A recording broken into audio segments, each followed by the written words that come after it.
China is an amazing place. It is in size about the extent of the United States. Its geography is a bit different, however, it is extremely mountainous.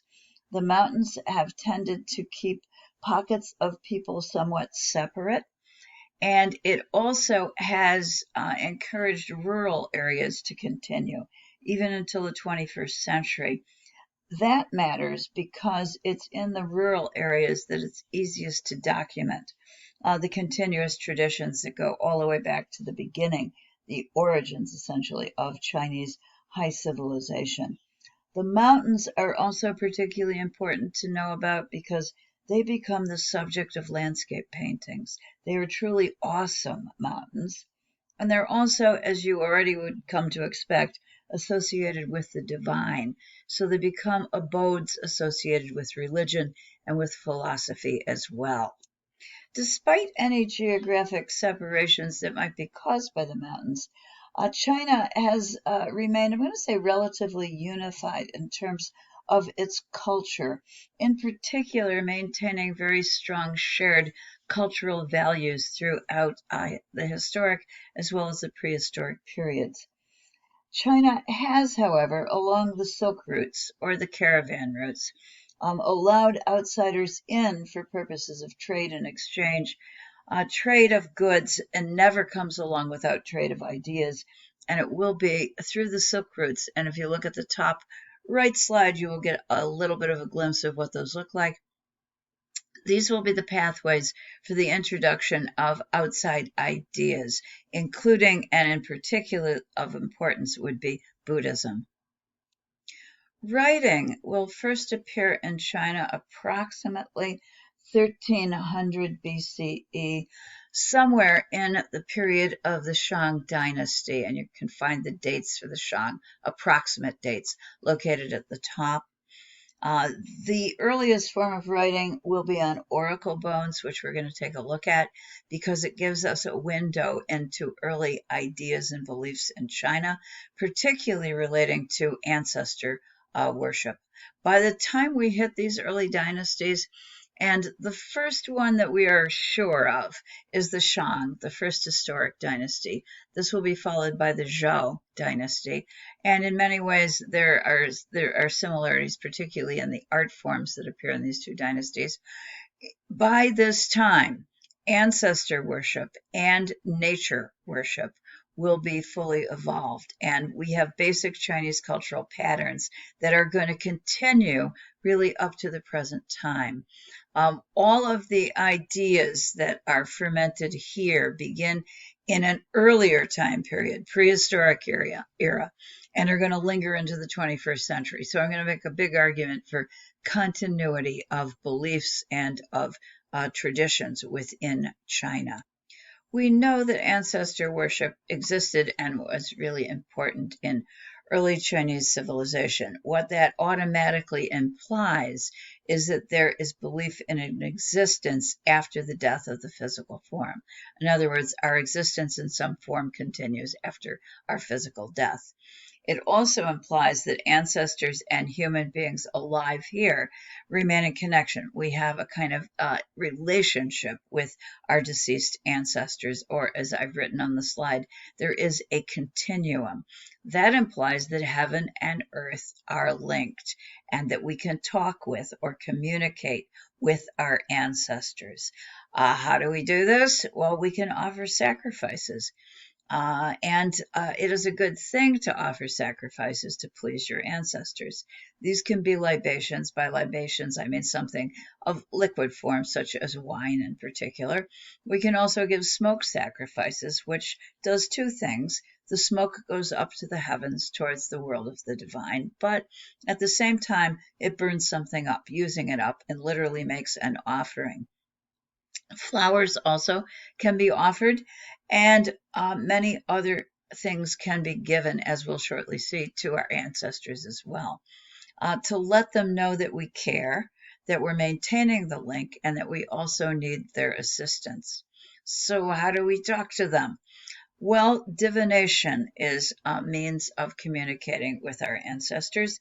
Augury is just another word for divination, or perhaps here in the United States we might say fortune telling. As a part of this, we will also learn to read signs that can occur when we communicate with our ancestors. And if you think about it for a minute, I think you can all come up with signs, such as a bird that might fly into your house, or a lightning storm, or a tree branch falling on your house, something from nature, often, not always, but often communicating with you directly that might suggest the communication that could come from your ancestors. As O'Reilly in our textbook explains, it's the ancestors that are giving human beings a kind of connection, a link to the divine, to the gods. Consequently, we've really got to be nice to our ancestors. We must respect them because they're going to be helping us, and we need their help. One of the ways that we can do this, of course, is through sacrifice and offerings that we make to our ancestors. This implies that we're going to need to maintain their graves and grave goods, and that we're going to need to consider the graves of our ancestors as a kind of home for the ancestors. Very early in Chinese history, a basic outline of beliefs concerning the afterlife arose. And this consists of, in particular, a belief in two souls. One is the Po, the animal or the life soul, and the other is the Han, the spirituality or the personality soul. Both of these are going to leave our body at death, and both of them need sacrifices in order to be sustained so that they can continue. And of course, we want them to continue because it is believed that they can help us. They also have this link to the divine, to the gods, and they also know the future because they are basically on the other side.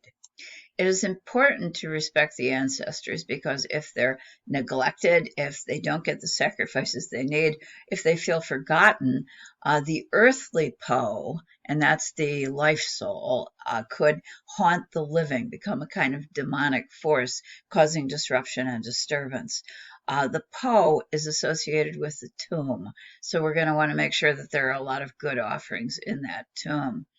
While the heavenly counterpart, the Han, can become, it's often referred to as a hungry ghost if we do not provide the appropriate offerings. And as a hungry ghost, this entity can cause us harm. The male, and I've kind of highlighted that for us, the male descendant of the deceased ancestor is the one who's got to perform the ancestral sacrifices. And the bottom line of this is we want to maintain order and stability, and the only way we can do that is by respecting our ancestors. This also may help us to understand why it's particularly important to have a male offspring in your family in China. Thinking about all of this, you might already have considered the possibility that this is an early example of yin and yang, the oppositions that we in the United States are already familiar with, and we do believe that it is. The yin is the Po, and the yang, is the Han. They serve as complementary opposites, and they are needed for harmony and completion, and they do often act together. All of this dictates that what we need very early in Chinese history would be elaborate burials that are created to sustain the dead in the afterlife. Chinese writing is pictographic. It involves thousands of signs, essentially. These are shared and understood, and they do help, I think, to provide a unifying factor within China, even in the 21st century.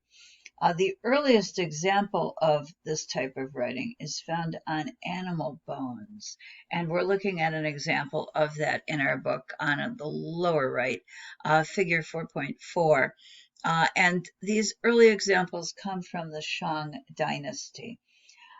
It seems that writing in the Shang period began as a way to communicate with the ancestors and to communicate with the divine. I want to stress how unusual that is. writing around the world tends to emerge because we want to keep records for taxes or do business accommodations. In China, that didn't happen. What did happen signals the importance of the ancestors and of communicating with them, much beyond the everyday mundane dealings that we might have in the business world. It also implies that this early writing was probably under the direction of the elite, and that the texts that we find on these oracle bones tend to be texts coming from the living ruler who is in need of communicating with the dead ruler who was believed to be divine. Both of the images on the screen are oracle bones. That is, they come from animals, they are bones, and there is writing pictographs that are located on the surface. Excuse me, it is the one on the left, figure 4.4, that is in O'Reilly. And please take a look at his sidebar on Chinese writing. So how were these used? They were used to essentially gain direction about how the living should operate based upon the knowledge that the dead ruler, the ancestors, have, being in the world of the gods or of the divine. So we would write down questions, framed so that when an interpreter took these bones and took a hot poker and touched the bones with a hot poker, causing the bone to crack, that the lines in the bone could then be read. If you know tea leaf reading, I'm going to suggest this works a little bit like that. So we're following the pattern that is created with the lines. The lines will run through the writing and you can interpret it. Let me just give you an example. Suppose I'm the living ruler and I want to know if I should go to war with my next door neighbor. So I'm going to write on the animal bone, I should go to war tomorrow. That's going to be one choice. And the other choice I'm going to write is, I should not go to war tomorrow. And then I ask someone to apply a poker and to read the lines that run through, fracturing the bone. And in theory, I'm going to get a good interpretation from my ancestors of when it is a good day to actually engage in battle with my neighbor.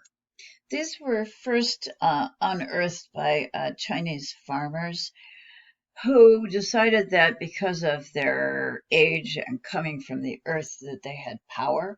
So they ground them up and they sold them to the local, I'm going to call them pharmacists, to create kind of herbal compounds to help people get well. It was only, I'm going to say, in the late 19th century, fairly recently, that an archaeologist spotted one of these, realized what was being ground into powder, and since that time, these have been carefully collected and preserved. There are about 200,000 of them that survive today, so I'm going to say we have a decent library from which to draw information about the Shang Dynasty and the ideas in early China.